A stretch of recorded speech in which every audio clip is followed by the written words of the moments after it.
Dinner was usually the time when the family was together at the table and we would all talk about our day, what had happened, who did we see, who did we talk to. Usually Uncle Walter Cronkite would be on TV delivering the news. That would be sort of going on in the background. And I started to notice something about me and my family, is I come from a family of mimics. Me especially, because I found that in school, in places, there are people that just you can't help but impersonate. So when we tell our stories about what was going on, and I'd say, well, this teacher said this and this, and I go into the impersonation of the teacher, and it's great at home, but when you do it in class, it sometimes doesn't go over so well. But this is important, and I want you to remember this because this is going to come up later in these videos. Impersonations became very, very important to me. And the reason why is in school I got called up during a Christmas assembly to do my impersonations of Hubert Humphrey, Lyndon Baines Johnson, and Richard Nixon. Yep, that's a picture of me doing those impersonations right there. I have to say this about my parents. They gave me and my sister plenty of room to be who we were. And I remember when I was growing up, I had this creative streak that just wouldn't quit. And I loved this show called The Whirlybirds. It was a show about two guys that flew around in a helicopter. And I decided I wanted to build a helicopter in the middle of the family room. So I took two card tables, or two, card table player tables, and I put them together, stacked them on top of each other, so you had the bottom and the top. And on the top, I found that turntable. You know that same turntable that I was telling you about that I played the Elvis records on? And I found these two wrapping tubes, that you have wrapping paper for Christmas that come in the long tubes. And I took two of those and put it on, and the turntable would go around with the tubes on them, and that was the propeller for, and I took a clothes dryer, one of these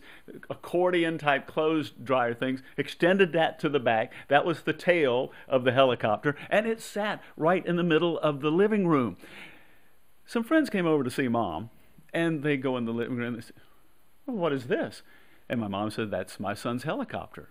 The first television station I remember visiting was WMAZ out on the Cochrane Short Route, and it was a black and white TV station where everything was done live. And I remember we went out with my Cub Scout troop. Our den mother took us out there one afternoon to watch David Reeves and Doris Martin do their live afternoon show. Now, later in my radio career, Doris and I became good friends, and I did many appearances on her muscular dystrophy telethon portions, as well as on her local chat show that she would have. And we had this wonderful relationship on air, and just a fantastic lady. But to be in this television stuff, I've never seen this before. And it was being live, everybody had to jockey for position. The talent would have to run from one spot to the next to be set up for the next shot, and no videotape, nothing except live TV. That Christmas, I got this AM radio transmitter. It looked kind of like a console, but it really was, I think the guts of it were like that big, transistor, but it transmitted. It really transmitted. You could tune it to an AM frequency that was vacant, and you could hear yourself on the radio. And I decided I wanted to go further.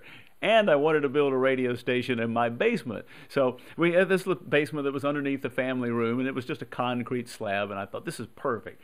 Mom and Dad, can I do this? Yes, don't blow yourself up. Okay, fine. So I go down, and I'm wiring things together. Did some woodwork, built some things, some pictures, as you see here, of the station. And people, some kids in the neighborhood would come over, and we'd play records and broadcast. We decided that, just going a few feet wasn't good enough for us, so we strung an antenna between two trees. There was a children's home that was right behind my house, and we knew that if we could get to that home, we'd have about 50 listeners. So that was our goal. There's the show on WNEX called Teen Topics, and it's when you get people from high school, you send a couple of representatives down, and I decided I wanted to produce a real produced on-tape special for this. So I invited some of the older members of the school down to my little radio station in the basement where we produced a weekly program. And I started taking it down to this guy.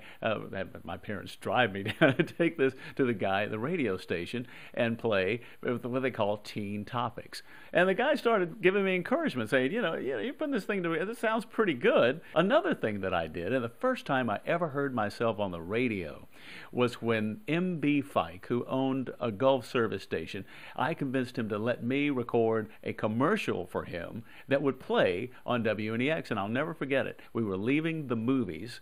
We'd gone to see something, and somebody's mom was picking us up, and we're driving home, and suddenly I hear my voice coming out of the radio with this commercial. I'll never forget it, and it was unlike any other feeling I've ever had. When we get together next time, my dad's office is in the same building with WMAZ radio, and I decided to take a trip down 5 floors to check it out. We'll see you soon.